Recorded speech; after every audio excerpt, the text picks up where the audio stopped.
Welcome, everybody, to another episode of the Resilient Riches podcast. We have a tremendous guest. It's very few times in life that you can get somebody whose father was an actual Moel, built a landscaping company, and then created one of the top development companies in the state of Connecticut. He's built hospitals, he's built nursing homes, he's built huge development projects, and he's constantly giving back to charity. If you know anything about Avner Krohn, our amazing guest today, you've probably gone to his backyard and been to one of his hosted hundreds and hundreds of parties with his wife Muriel, his now, can I say three? Sure, almost three. almost three babies. It goes fast. It goes really, really fast.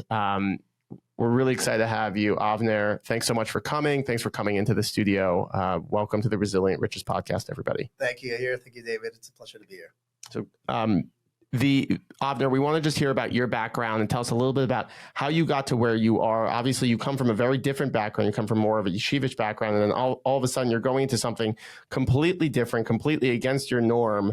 How did you give us a couple minutes and tell us how you got there? Explain what does yeshivish mean, Yair? For those that don't know what that means. I'm not yeshivish, so Avner can explain it better than me. Ultra-Orthodox, ultra-Orthodox. So thank you again. It's a pleasure to be here. All right, where do I start? From my mother's womb, I guess, right? I think that's the simplest. It starts young. Thank God I'm blessed. I was really blessed to have a fantastic and very diverse family. A little bit, start back some of my mom's parents. My grandma was the first woman partner in a top 10 law firm in the United States. She had nothing. We're talking about rags to riches, had absolutely nothing, pursued academia, and she's brilliant, thank God, but she's a real leader. And you can imagine back when she started as a female attorney in the workplace, period, as a female Jewish attorney, it was really unheard of.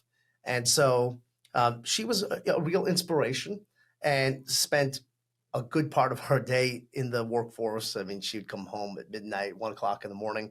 I still remember her working. She's now living in Israel, made Aliyah. My grandfather, God bless his soul, just passed away a couple of months ago at almost the age of 98. Beautiful, amazing, special person. I loved him. I'm very, very, very close to him. He was an individual, always put people together, the warmest individual I've ever met in my entire life. I mean, he's just something so unique.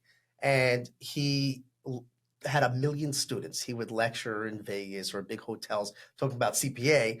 The AICPA wrote a book about him called The Sid Kess Approach. He was a CPA? He was a CPA, but he was a teacher with all its glory. That's what he did. He was the CPA. The CPA. I mean, anyone that's a CPA will know who he is. He had written many articles and books and so on and so forth. Extremely warm. The story goes that he's one of the few that started pro bono law at Harvard. I know Harvard's a bad word today. We'll see. We'll see what happens. But I grew up, so a very, very diverse background. My father's family, 5 generations of Moyles. We joke around with my father. They wanted to subtract and I wanted to add. So I did not get into the business. And a Moel is? What is a Moel? A Moel is ritual circumcision. And the plug to my dad. His telephone number is 1-800-BABY-BOY. And that's a whole nother story, by the way. That's a very impressive name. And it's not so easy to get. No, he was, when the 800 number. It was 20% off that day. It literally was. I can make a lot of jokes. But he, when 800 numbers had just come out, he initially got an 800 number. And we grew up in Muncie, talking about yeshivish, as you mentioned, a very ultra-Orthodox community. Again, going back to my grandparents, we grew up in a pretty diverse background. Some were more Orthodox than others. My father's parents were rabbis. Everyone, though, was cohesive and together. So I grew up in Muncie, New York. Any of the listeners may know may know Muncie from 40 years ago. Very, very Orthodox community, and thank God, I'm Orthodox and keep Shabbat today. And it was very strict. It was a very strict environment. I grew up in schools that had lots of rules. Thank God for extremely warm and amazing parents who were navigating a system that they never really knew. And they were extremely supportive of myself and my brothers. We're 4 boys.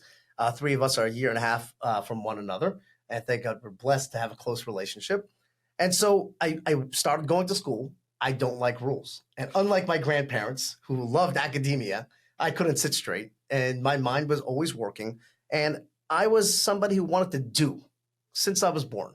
My grandfather would give me a toy, I'd sell it.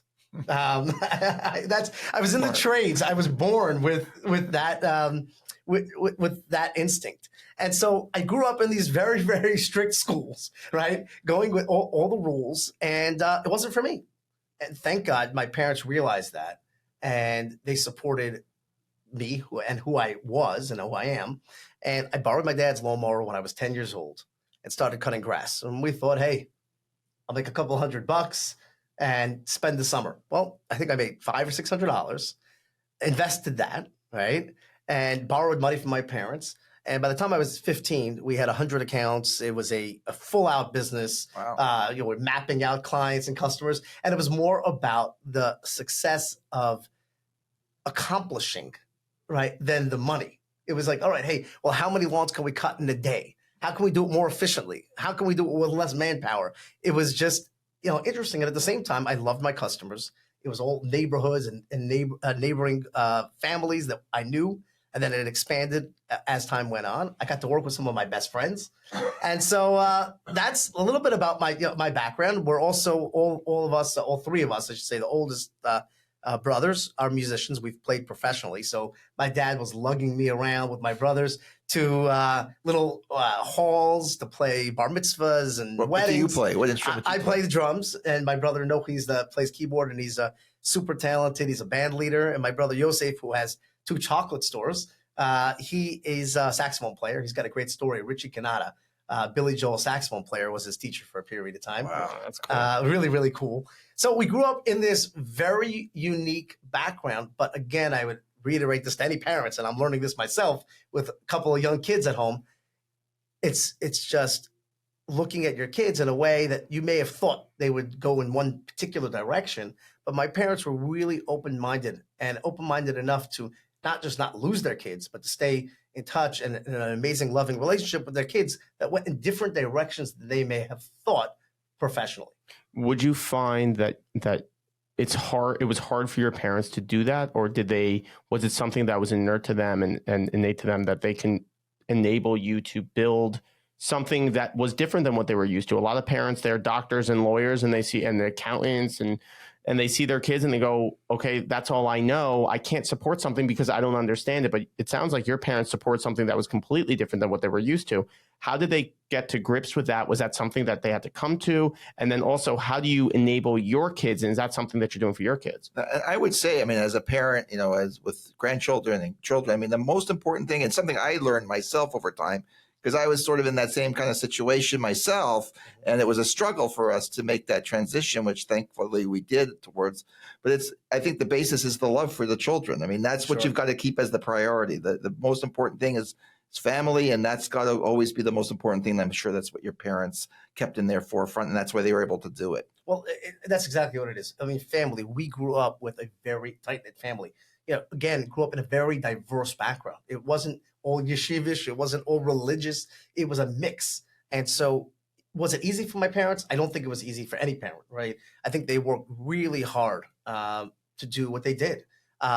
Did they have maybe a more natural tendency and their background to understand differences and people who are just different than they may initially have thought they'd be, kids who would take different paths? Yeah, I do think they had that background. And so, but their support meant the world to all of us and our success. There's absolutely no question about it. And again, family. You say whatever I can possibly give over to my kids would be the importance of family and the importance of supporting one another. There's nothing that can replace it. And I try to do that every day, every moment. I try to, my 2 kids, the third one's coming, try to talk about it on a regular basis as naturally as I possibly can. But you got to picture this. My mom is the quintessential Jewish mom, 4'11", driving me around with a massive trailer, double stacked with commercial lawnmowers, and a massive garbage can on top of the roof strapped down because we were jerry-rigging everything. We didn't have massive trucks, but we had commercial equipment. You picture her driving around. She's a shy woman. So picture her driving around her neighborhood, Muncie. For us, like for me, I was, rebellious. Hey, screw it. I'm going to do what I want to do. But for my mom, that must have taken a lot. She embraced it. She embraced it. I just, now as a parent, I could probably say I have a little bit better idea what she must have gone through, because as much as she embraced it, it couldn't have been easy. And look, they were also amazing. They started teacher training programs in the Orthodox Jewish day schools, because at the time, it didn't really, to be a teacher or to be a rabbi, didn't really require professional training. Children would sit in the class, not understand what the particular teacher was talking about. There was a lot of aggression. There were, difficult times. I think you're being a little generous there. I think they didn't want people that had any kind of professional background. We got hit in school, and I'll say that straight out. We got hit. I fought back. I took a belt off to my rabbi in 5th grade, said, "You hit me, I'll hit you right back." And to me, watching other children getting abused at that point in time was horrendous. The system's changed a lot. It's got a ways to go, but it's changed tremendously. When I went to enroll my daughter in school, I was terrified, right? It all came right back to me. You had those moments. You have the moments. I went back in. I met the faculty. I cried. They were so warm, so beautiful, so amazing. It's changed a lot. It's changed so much. So my parents at the time didn't have the money. They took a $100,000 loan and started teacher training programs to bring in professionals, psychologists, teacher trainers, literally, and would pay the teachers to come to the programs. And that really made an impact on us. We didn't understand it as kids as much, but today we understand it. Do you find that what your parents, the sacrifice that your parents did, you sacrifice now significantly for the people around you? Do you find that you continue to sacrifice on a daily basis? Because everything I've ever heard from you and anything I know from you is that you're giving, constantly giving. Hey, you call me up. Hey, can we help this person? Can we help that person? Do you find that your parents sacrificing for your education, is that something that you're doing to honor their memory? I think that it's a great question. I grew up in a very open environment, a very open home. So anybody that needed something to a crazy extent, my parents will tell you that today, people who unfortunately should have maybe been with some additional help, not in our home, were hanging around. So we grew up with an open door policy. And yes, with everything that we watched our parents, watch our grandparents, even some of my great-grandparents, and the way they interacted with people, the way they cared for other people, definitely made a lifelong impression. And I hope that I can have a fraction of that impression on my own children, because they really went all out, right? I mean, to another level. I can't say that I'm driving my kid around with a garbage can on top of the car. Not yet.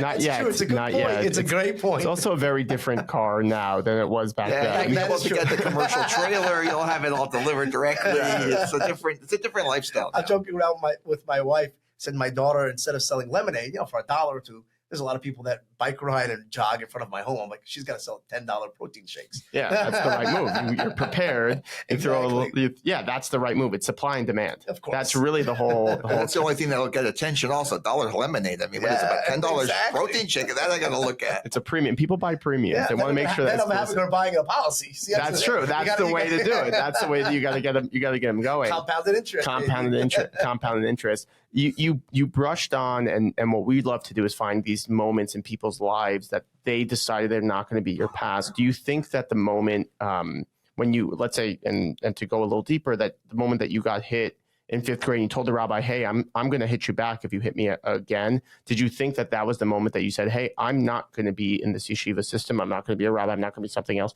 but I'm going to do something different"? Was that turning point? That started, unfortunately, from a much younger age. It started in 2nd grade already. Not worth rehashing some of those stories, but it made me who I was, who I am. I should say who I am today. I made sure in my mind that no one would take advantage of me, is one, and I would not stand for abuse to any other people, my friends and my family around me, without speaking out.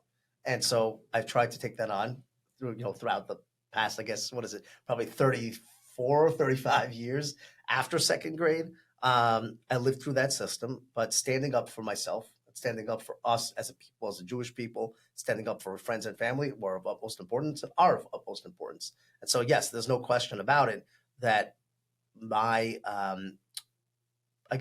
upbringing with a very, very loving family, yet with a very difficult schooling process, turned me into somebody who I think I am today. I'd like to feel, like you mentioned, we have an open house and try to be kind and think of others first. At the same time, no one's taking advantage. Not of me, not of my family or anybody around me, as long as I have a say. It's obviously that you did everything because of the support of your parents, but I keep going back to your grandmother and, just to thinking about what she had to do as a trailblazer in those times. Because I know my own grandmother, this is going back even longer than yours. She opened up her own women's clothing store in Toronto, and then downtown Toronto, not downtown, and Jewish section, but nobody did that then. She's like a trailblazer. She's on her own. Just to go through that and the abuse I'm sure she took, I'm sure that, that played a large part in the personality that you have as well. Oh, sure. I mean, you know what someone said to my wife? My wife finishes her master's. She becomes a speech therapist, which in most worlds, in the most Jewish world, it's very, very common profession. She finishes she's at her graduation. She's not even like finished after. She goes, is one of her family members, because my wife's Persian and from a very small Persian community, they go to her, why'd you get your master's if you're just going to sit at home and wipe babies' butts all day? That's literally what she said at the graduation. And that, and for my father-in-law to be this progressive and my mother-in-law to be this progressive, to actually push her daughter to do that is a huge thing. My wife went into she left her house before she was married. That's enormous. That's not normal in her community. Sure. That's like 1 in a million will actually do that. So it's these types of tough women that we kind of attract to. Do you think your wife is one of those tough women? My wife's a toughie. She's Israeli, right? She's awesome though. My wife and I share the same concept of open house. And when I met my wife's from a Yemenite Israeli background, and I grew up in Monsey, New York. We are not the typical two people you're going to put together. And that's another great story. But I met her parents, and her parents are so awesome and loving and also similar, accepting from a different world, right? But that core is what makes the difference going forward. Again, we talk about people having a hard time meeting others for marriage or for relationships. And I think a lot of it has to do with the fact that so many people are stuck in this little narrow box. But when you look at values, which are the most important, I looked at my in-laws and I said, wow, if she came from a home like that, it's very, very unique. My wife's amazing. I'll say that because she married me. I'm like, wow, she took a chance. Not such a hard gamble. She's probably still evaluating. She may be, but it's a little late now. The third one's coming in the next few weeks. Yeah, once you have three, it starts to get serious in the relationship. But we're very lucky to share the same values: an open house system, be there for our families. Our families are most important, our friends, and for the wider community as a whole, for individuals, for people. And we'll talk about the development in a moment. That's a big driver for me. Yeah. What I do at work, because you don't just build something. We'll talk about what I do in a moment, but it's making a difference in a community where you may have a building that's going to be there for the next 80 years or 100 years, and you have a chance to really make a difference, as opposed to say, what can I get away with? But that's all part of giving back to others. Yeah, I want to bring this to more of a financial questions and things like that, and learning about your business, but there's something you said that's really, really important. It's I wanted to do. And a big part of business and a big part of success is actually people showing up and doing. We like to say we're doers. Like it's a new concept. I don't have to be the smartest guy. I don't even have to be the hardest worker. People go, oh, I'll outwork anybody. Yeah, there's people that will outwork me. That's no question. But I will do. I have so much courage that I will just, if I have something in my mind, I will do, and I will do, and I will do, and I'll do, and I'll keep on taking action over and over again. And who cares about the age discrimination that you have when you're young? And who cares about the age discrimination when you have in your 30s and 40s, when people you're competing against big developers who are 60 years old, that their families, multi-generational development families, and you get discriminated against. But if you keep doing, you'll be able to be pushed through and be able to succeed with your values intact in the back. So how did you switch from the landscaping business, and how did you switch from being small entrepreneurial to designing enormous projects? Because then talk a little bit about some of the accolades. I'd love to hear about you. I know you got recognized by the mayor of Greater New England. Was that what it was? Chambers of So please, give us those, because it is really important. Sure. So a little bit of background. Jasco Development, my company, is a predominantly ground up multifamily and medical developer, which means in essence, we take a piece of raw land or former existing buildings and maybe tear them down or convert into mixed use or multifamily, retail, and a combination thereof. It didn't start that way, right? I didn't go from the 10-year-old who was cutting grass to just developing overnight. So the background was my mom's awesome, right? My parents are amazing. So I started saving some money, and I was making money, and I didn't know how much. That's the funny part when we talk about business. In the beginning, to me, it was more about the accomplishment of doing than even what I was making. I was a kid, right? But at some point, you look at money as a tool and what you can do with it.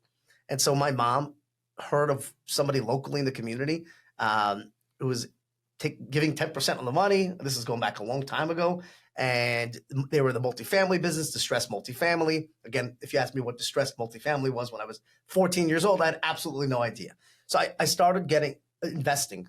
And what is distressed multifamily for the listeners? Sure. So I think in their scenario, they were taking multifamily apartment complexes that needed new management, needed upgrades, and so on.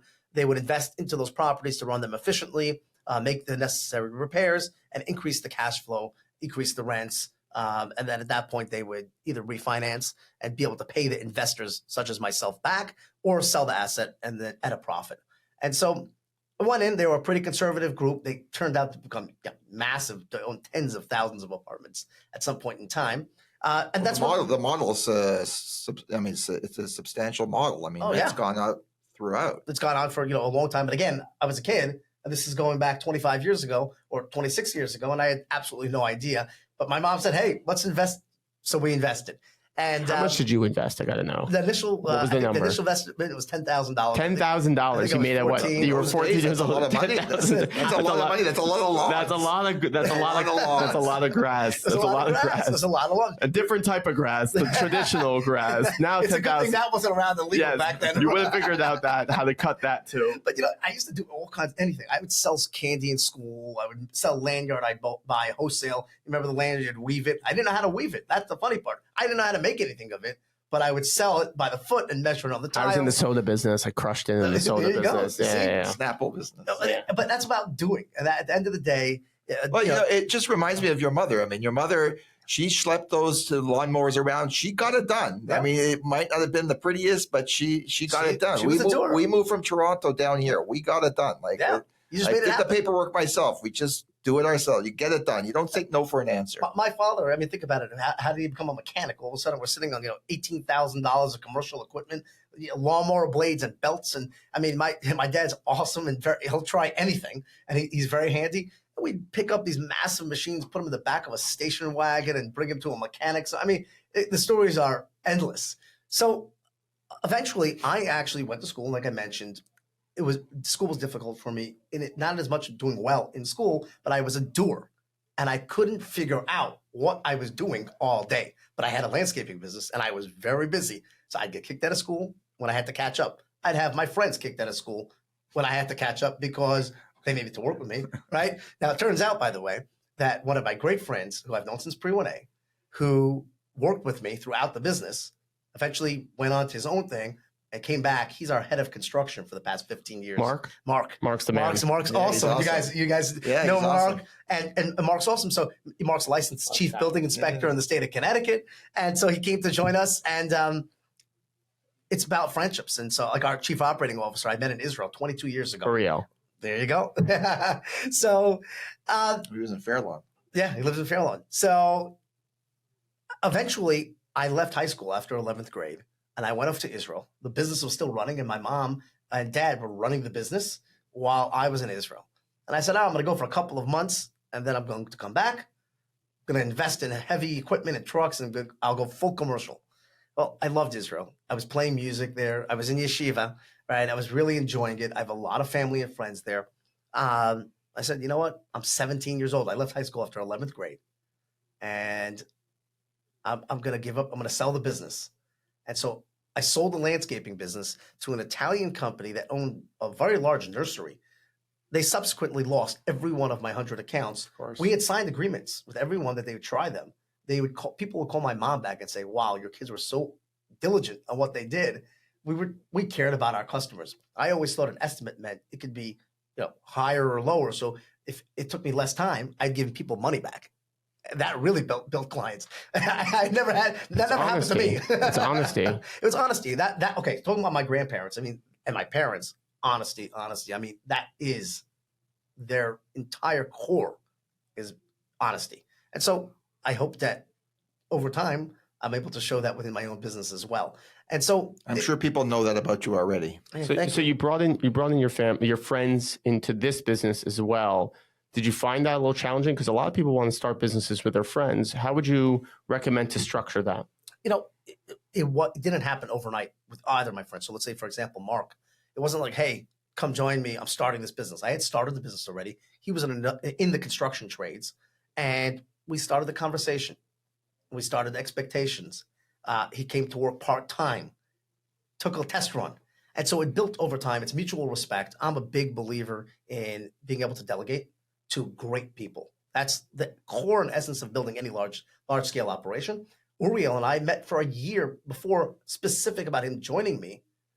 We'd go out all the time prior, talk business. He was in the real estate business, of course, but we literally courted each other to make sure it was a good fit. Talking about family values, for example. First and foremost, he's like, hey, look, this is before I had kids. My family's the most important thing, right? So I'm not working 18 hours a day every single day. If you expect that, then we're not a good fit from a business perspective. The core values of the company as a whole. But as time went on, so I come back from Israel. I ran Birthright Logistics there. I played music. So how long were you there for? I was there for ends up 4 years. Now, in the interim period, I'd hire college professors for finance. I got my real estate degree. I took my real estate license. All kinds of ancillary programs to teach me what I wanted to know about the real estate world. Yet I didn't have a formal degree. I got my GED. So I actually got my high school diploma, and I laughed because a couple of years ago, a partner of mine, Brian Zellman, and I would guest lecture at UConn Business School, in their master's program. And so if anyone ever knew, right, hey, it's Avner Krohn with an 11th grade dropout with his GED. But that's how the world comes around. It's not for everybody. It really isn't. I'm not here advocating that. We have a very interesting other guest that we had on the podcast. His name's Lon Dolber. Lon Dolber sold his company for hundreds of millions of dollars. It was a huge broker-dealer out of Long Island. He was a laborer back in the day when he was like, he never got his high school degree. And he always says, he goes, I didn't graduate high school. And I'm not saying that it's something you should do. And I'm not saying I'm proud of it. It's just something that happened to me. Exactly. I mean, you need an internal fire and an engine in you all the time. If you're not, you can't rely on a degree. You can't rely on pretty much anything but yourself at that point in time, right?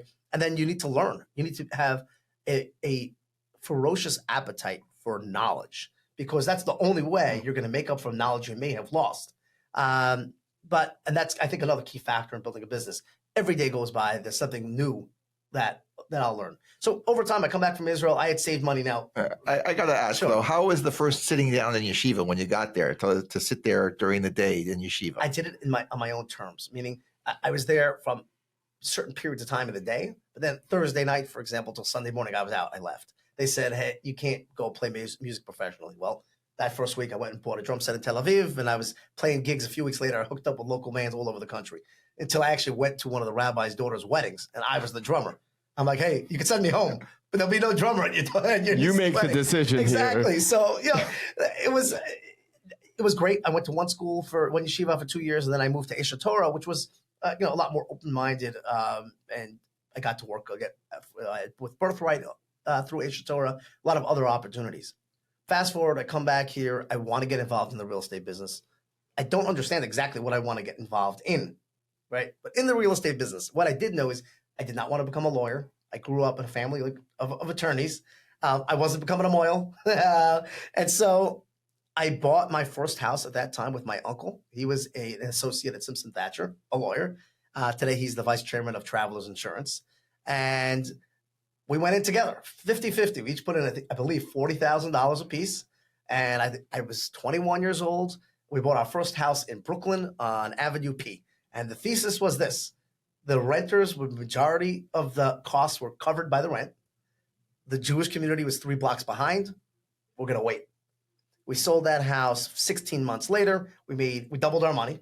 Right? Well, that wasn't a big investment. The house was in decent shape. Coming from Muncie, I couldn't believe anyone was living in this 3-bedroom, semi-attached, stick frame house. I'm used to, acre of land, and I couldn't believe that someone would pay that kind of money. It's Brooklyn. It's a different environment. Yeah, exactly. Yeah. Well, if I would have kept it or agreed to pay $20,000, $30,000 more, I could have bought the whole block. But I was stuck at a $280,000 price point. Well, that's great for your second tip. Your second tip is take money off the table. Yes.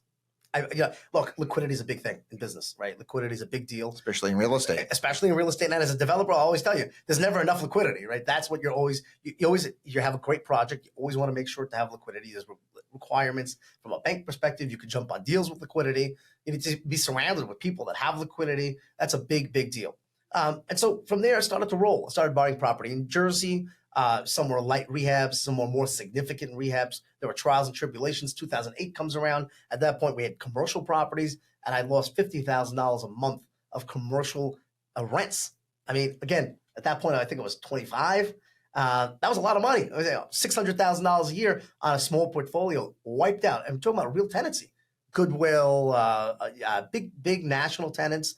They didn't get funded anymore from the state or federal government, and so then came the whole loan crisis, but that was an opportunity to teach me. And I was able to buy back loans from our current lenders, but I was a mensch. Other people were coming in. What do you mean buy back loans from current lenders? You owed $1 million. You now lost your core tenants. I would go back to the lender and say, okay, well, what do you want us to do? Here are the keys, which would, of course, mean we lost all the equity we put in, but the lender doesn't want to take over a distressed property in that time frame. Or let's work out where I can give you cash, but not $1 million. It's going to be, call it $500,000. Now, at the time, people were really doing really dirty things, moving homeless people into the actual buildings, smashing windows, making the properties look more distressed. So when the lenders would come out, you would see a really distressed property. And that was not my gig at all. I was really upfront. And again, all about honesty. Here's the situation. What are you going to do? But when it's coming to loan, it was loan workouts. It was all about loan workouts, which was able to evolve. And I believe in a cyclical market, it taught me a lot of lessons. I think the lenders appreciate the honesty and the upfront part of it. I mean, lenders are always, that's what a lot of people don't realize, that you can negotiate almost anything. And if you're honest and you're upfront with it, they appreciate that and they'll work with you in a much better way. Sure. It's the same thing with credit card debt. For those people who are in credit card debt, there is a lot of negotiation. The light is not over. We've spoken to many people who have gone through credit card debt. There are ways you can negotiate with your lender. So don't ever feel that that you're gone. The same thing with really any loan that you're taking. The banks do want to work with you because they don't want bad loans on the books. And most people who are giving you bad, who are not paying back their loans are just not paying anything. But it's the hiding and the secrets that give a detriment to the whole relationship. The transparency makes a big difference. And look, going through COVID, for example, we sat with our lenders and say, here, costs have increased by 30-40%. Rents have really increased. Can we true up some loans? But if they said no, we'd have to come up with the equity. It was an open conversation, and that's an important factor. At the end of the day, there are certain things that are out of everybody's hands, right? COVID was out of everybody's hands. We took good loans on good properties in 2008. They weren't bad loans. The idea that bad loans would come crashing down and been bundled and sold off, to all these different financial institutions, and that the federal government would pull funding and state government pulled funding from all different non-for-profits. We were heavy in the non-for-profit sector. No one could have guessed that. So it's not like, hey, you're a bad operator. You made risky decisions, and now you're in that situation. But, again, fast forward, we ended up growing from New Jersey into Connecticut, in the Connecticut market. Now, in the development world, it's all about interpersonal relationships. From a political perspective, from a local municipality perspective, for the people living in the community, to the politics of the community, to the state level. What I like about Connecticut is that it's a small state. So as time goes on, and as you build a reputation, I had the ability to make and continue to make lots of relationships within the state. Now, we've grown out of the state at this point in time, but our heavy focus is still in Connecticut. Our main office is in Connecticut, in a city called New Britain, Connecticut. Now, New Britain was a distressed township with amazing bones. And so I saw a lot of opportunity and still see a lot of opportunity there. Hence, we're currently building 321 apartments in that particular town on 3 projects. And our office is 1 block from those projects. But it's a public-private partnership. And what I mean by that is the municipality is going to partner with you to be able to bring these projects to life. And so whether it's tax breaks or grants, whether it's buying a piece of land at an insignificant cost from the municipality, it's setting your basis lower so that even in a market like today, where the interest rates are high, we can still build because our property taxes may be lower than another municipality's by a significant amount set for a very long period of time.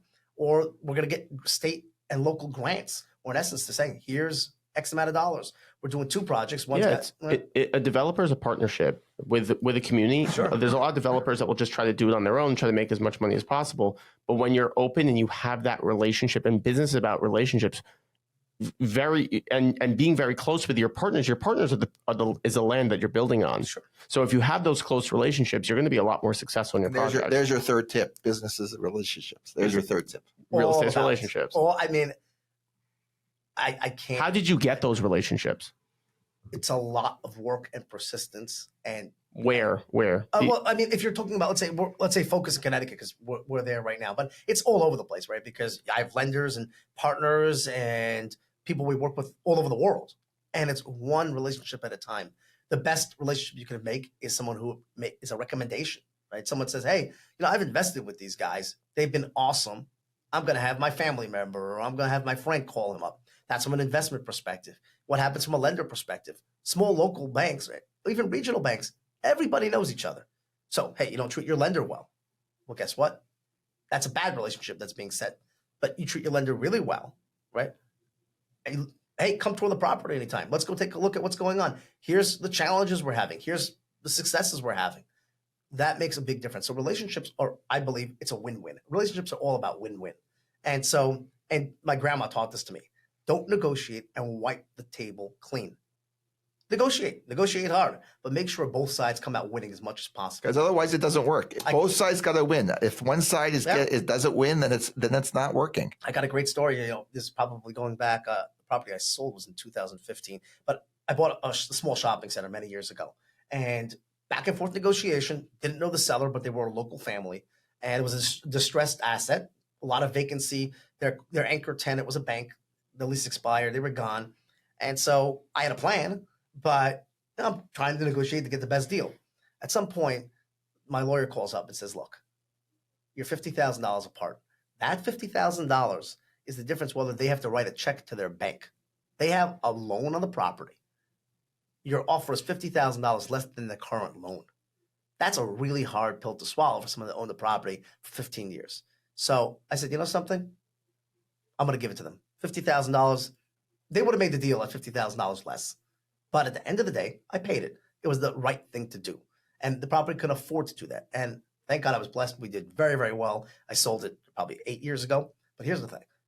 About 2 years, a year and a half ago, I call up one of the members of this family who I stayed in touch with over the years. And I said, I'm looking for office space in Connecticut to move my Connecticut branch. And I know you have an office building. I'm looking to lease some space. I was trying to buy a building. Couldn't find the right fit. I wasn't looking for a massive office building. He's like, you're not going to believe this, but I'm kind of like tapped out at this point in time. He's in his 70s. His father-in-law started the business. The building that we're talking about was gutted in the 1980s. It's a Beaux-Arts, beautiful architecture, built in 1903. They renovated it, but it was very tired. He said, I want to sell the building. I'm like, well, I don't want to buy it. Like, I'm not into the office market per se. We go back and forth. I ended up buying that 30,000 square foot building for $775,000 with a building lot. And that is all because I had the relationship. I was a mensch. That goes a long way. So you say how you build a relationship? That's one relationship, but it's years. It's not overnight. I also want to highlight one important message that you said in there also was that the deal could afford it. So you're not trying to get the last dollar, but the deal could still afford it. Sure. So, it's not like you're sacrificing it, but as long as it makes sense numerically, you can do it. Yep. It's not about, hey, you won because you just were able to get the last cent out of somebody else. That's not a win. That's a one-time win for yourself, and that's it. That relationship is gone. Business, like you mentioned, we just talked about, it's all about relationships. I mean, think about what you guys do, right? Relationships, recommendations, long-term relationships. People entrust you with their future, their kids' future, their grandkids' future. That's about a relationship, because without the relationship, I mean, someone doesn't even want to start, right? Who's recommending that they just come over? I get that asked all the time. He says, who am I going to speak to in 20 years? So he says, Yair is fond of saying, I might not be around, but Yair will be around. And that always makes a big difference. Sure. Yeah, people like that. They want to invest in somebody for the long term. You're talking about real planning. We have a client right now who unfortunately is pretty sick, and his biggest concern is to make sure that his wife has enough money after he passes. That's a big deal. That's a lot of trust in one person to say, like, I will take care of your family, not my own finances out of your finances, but making sure that you're not going to get screwed. He's really upset with his other financial advisor, and he's saying to him, hey, he just put me in this aggressive trade. You know I'm conservative. You put me in an aggressive trade, and I lost a lot of money. Does it affect his portfolio? No. Will it affect his life? No. But he's really upset because his whole thing is, I want to make sure that my wife and my 2 kids have enough money for the rest of their lives. Sure.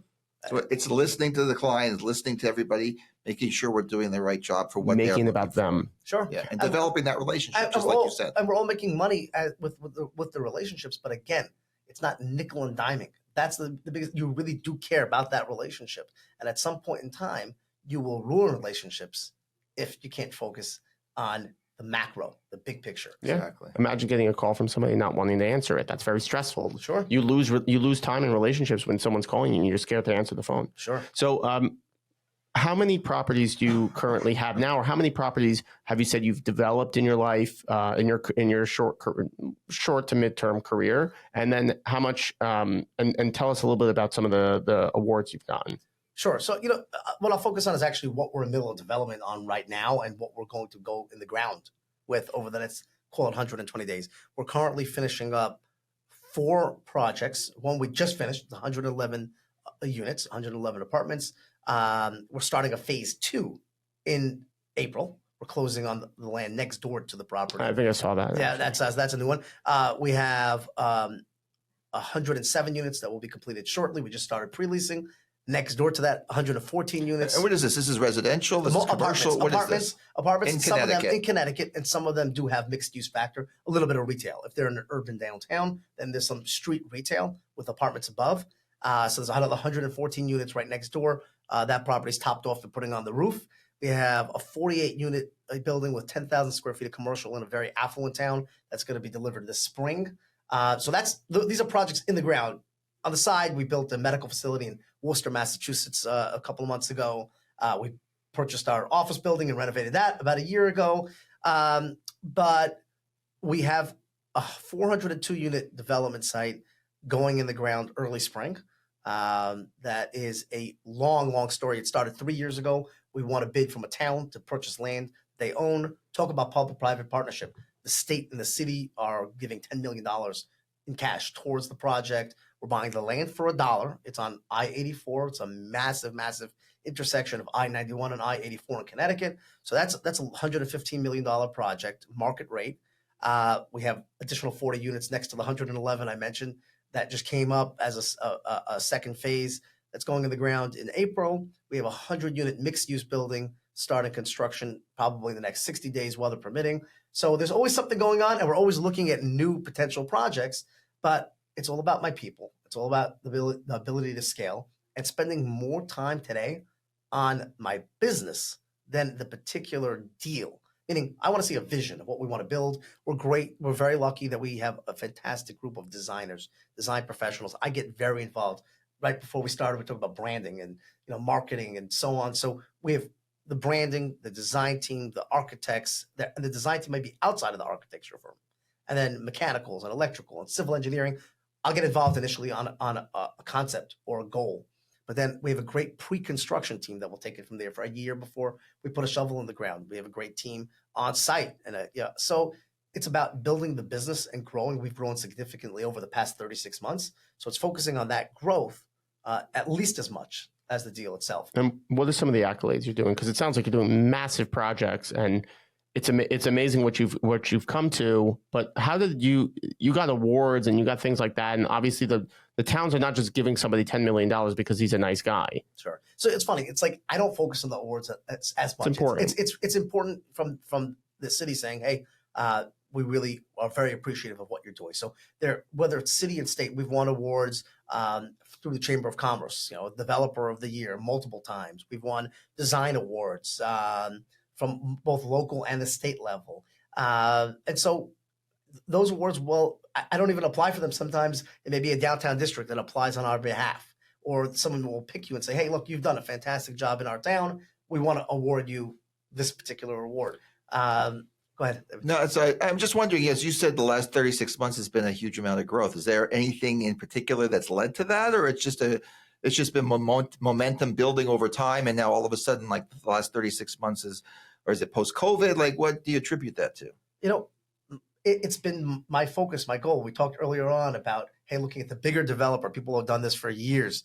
I always look at something and say, if someone else can do it, I probably could figure out how. Now, maybe not how to do heart surgery, perform heart surgery, but when it comes to the development world, I've spent a lot of time, I continue to spend a lot of time on understanding both the numbers, the design, what people want. We take copious notes of all our tenants. For example, every tour that comes in to look at a property, we know exactly where they're from, why did they come, how did they come, where are they working, what state did they come from, why are they moving to the state of Connecticut, and so on and so forth. I think as I got to see the how the public-private partnership work in a macro, because we were doing it for a long time on smaller projects, historic tax credits, all kinds of other things that are outside of this conversation right now, but understanding how we can step on the gas and understanding that it's the same amount of work, sometimes less work, to build a larger project than it is to do the smaller project. I'll give you an example. We have a project, it was a 5-story, beautiful historic building. We went through the historic tax credit process. In short, it's the state and the federal government giving you an incentive to refurbish the building back to its original glory. There is no difference on building 20 units or 200 units. That application process, which is detailed and cumbersome and takes a lot of time, is the same exact process. So now you figure out, you say, okay, hold on. Is there a need? Is there a need for 200 units? Can you get the financing? Turns out it's easier to get a $20 million loan than it is to get a $2 million loan. And there are parameters. You have to meet certain guidelines. But at the end of the day, if you do, or if your partner does, then everybody's more motivated. Everybody's making more money on a $20 million loan. Your banker's doing better. Your attorneys are doing better. Your title premiums do. Everybody's doing better. And so at some point, it was like an epiphany to me. It said, okay, we can do this. We have to roll out infrastructure, and we're continuously focusing, and there's plenty of bumps in the road, but continuously focusing on what infrastructure do we need to support large-scale projects as opposed to the smaller projects. Now, you can do very well. It's a great way to start. If you're going to screw up on something, screw up on a smaller project.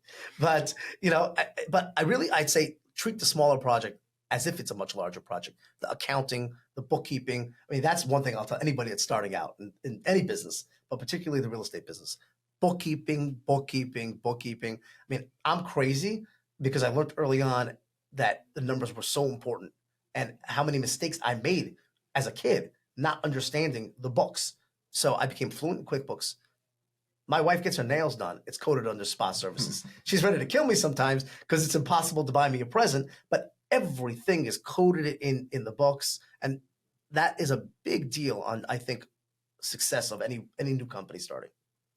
It's amazing. Also, for what I really like is you're talking about small for people who are starting small, but they want to grow big. And for our typical listener is not somebody who's sitting complacent. Our typical client's not somebody that's sitting complacent.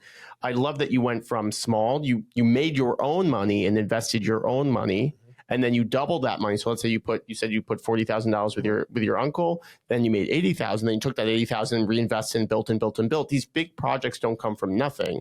And a big thing, and the Olympic gold medalist Kendall Cross that came on the podcast, he said, why not me? That was his whole thing. Why not me? Why not me? Why not me? And you actually said, why not me? Like, why can't I do it?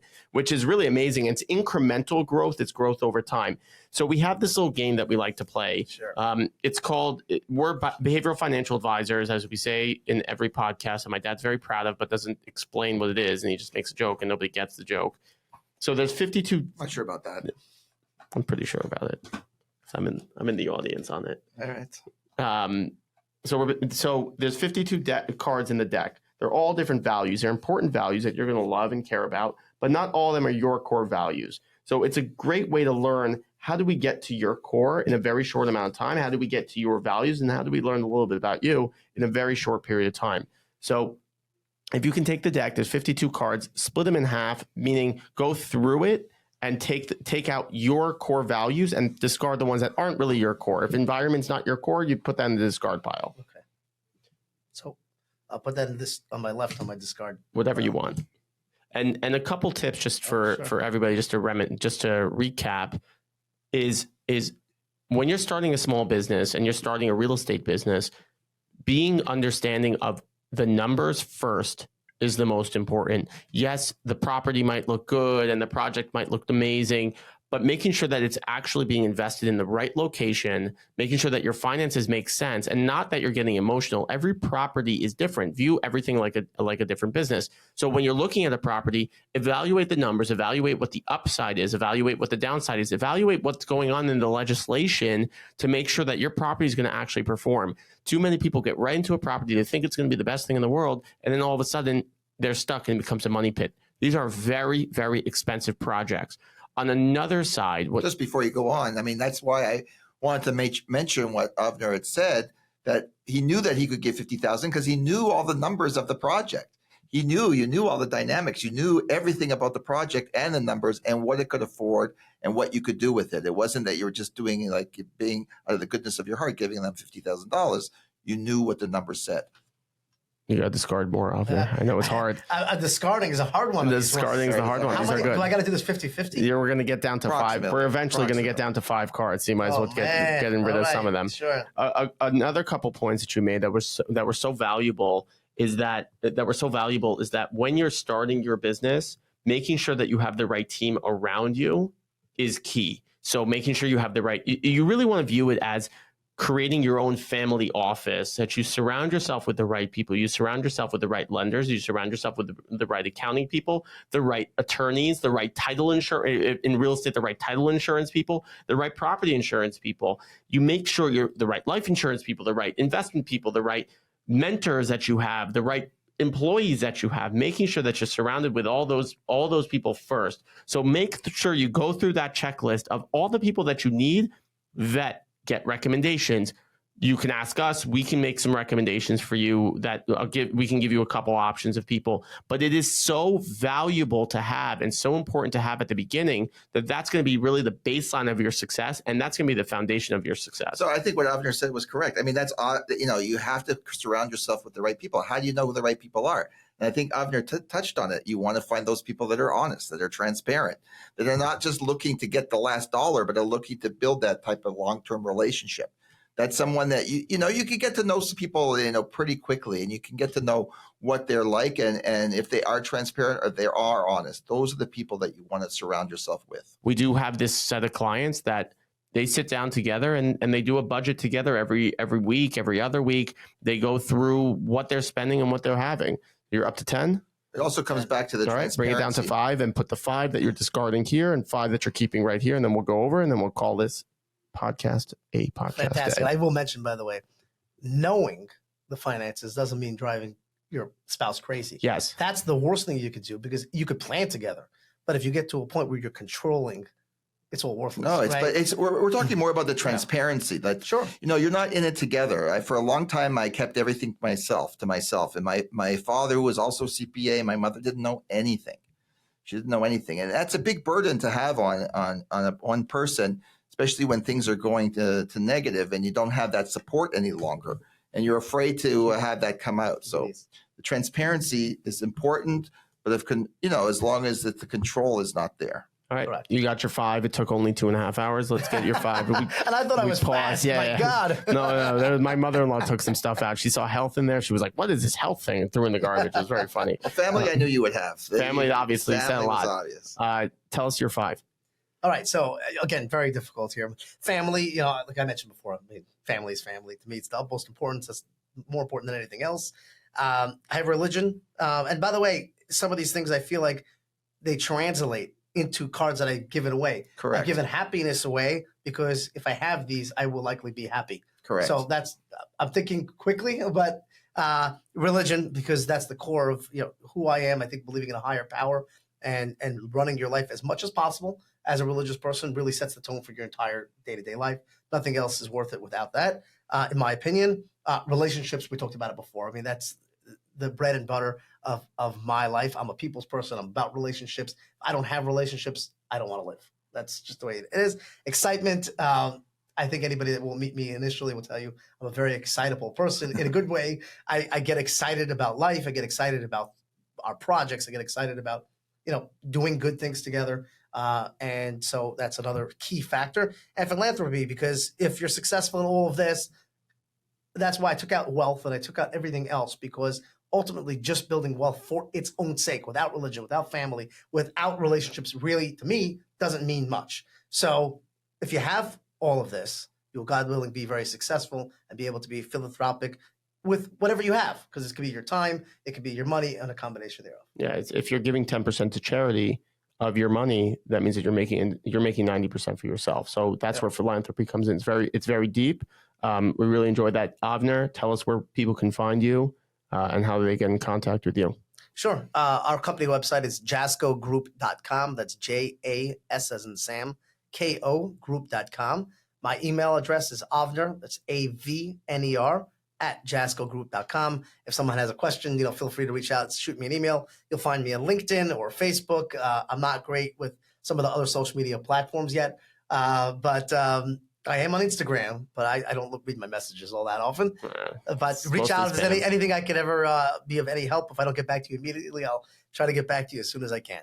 Great. Is there anything that you want to tell our audience that you're looking for your own projects and something like that? Give us a shameless plug. No, so I'm actually going to give you guys a shameless plug, and I want to just mention this because Yair and David have become good friends, but have gone far and above, not just for me, for people who sometimes I'd say, hey, listen, you guys, how are you even making any money here, right? And it was all about, no, hey, I can help this person. I can take my profession and help somebody else, and I'm extremely thankful for everything that you guys have done. Thank you for the opportunity to be here. On my end, we're always looking for creative and interesting real estate deals. They got to be of large scale. When I mention large scale, it's either a piece of land that you can build 100 units and above. If it's just a piece of land and there's no story, it's not for us. There's got to be a great story, something unique and different. But if you ever want to talk about real estate, I love talking about it, and I'm happy to have the discussion. All right, we need 2 Moel jokes before you go. Oh, my God. Do they have to be off color? They could be whatever you want them to be. It's our podcast. No one else's. My dad always would say he saves all the foreskins, right? And he really does, because you got to bury them, and he wouldn't bury each one at a time. So he saves the foreskins, and he eventually brings them to a tannery. They work the leather. They make a wallet. When you rub it, all of a sudden you got a suitcase, which is fantastic. Is that going to be good? That counts as 2. That counts as 2. Okay, good. That counts as 2. You might want to take that off the podcast. That's fine. That's staying forever. I'll tell you the truth. It's our podcast, and we're owning it. Thanks so much for coming, Avner. Really appreciate your time. Hey, a pleasure. Thank you, guys.